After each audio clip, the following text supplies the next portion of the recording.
Hello, আমি সানা। Good evening সবাইকে। Welcome back to a new mini blog. তো বাইরে তো ঠান্ডা মোটামুটি ভালোই পড়েছে, ঘরের মধ্যে না বোঝা গেলেও। তো আর স্কুটি বাইকে উঠলে না প্রচণ্ড হাওয়া লাগে, তো সেই জন্য আগেই তো নিজেকে প্যাকিং করে নিয়েছি পুরো। তো তারপর চলে গেছিলাম, এটা হলো সেন্টার জেল, দমদমের দিকে। যেহেতু আমি বাগুইআটিতে থাকি, তো আমার এরিয়া থেকে কেষ্টপুর নাগের বাজারগুলো খুব কাছে। তো সেখান থেকে চলে গেছিলাম সেন্টার জেল ধরে।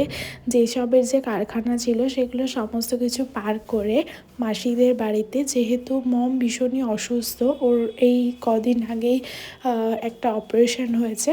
তো ওকে দেখতেই গেছিলাম, আর ভীষণ কষ্ট পাচ্ছে, যদিও ওকে দেখে সত্যি খুব খারাপ লাগছে। যাই হোক, তো তারপর ওখানে বসেছিলাম অনেকক্ষণ, আর তারপর মাসি দিয়ে দিল চা খেতে। আর ওদের ওখানে না হঠাৎ চোখে পড়লেই মামা ভুজিয়াগুলো, এর জন্য 4টে কিনেও নিয়েছিলাম। তারপর আবার বাড়ি ফেরার সময় হলো একটুখানি একটা জামার দোকানে দাঁড়িয়েছিলাম, কারণ আজ ছিল আকাশের বার্থডে। তো ওকে আমরা একটা জামা গিফট করেছিলাম সুন্দর দেখে, মানে শার্ট। তো ওর ভীষণ পছন্দ হয়েছিল, তো সেটা নিয়ে চলে গেছিলাম ডিরেক্ট যেখানে কেক কাটা হবে। তো ছোটো মোটো করে তো কেক কাটা হলো, ভীষণ মজা হয়েছিল।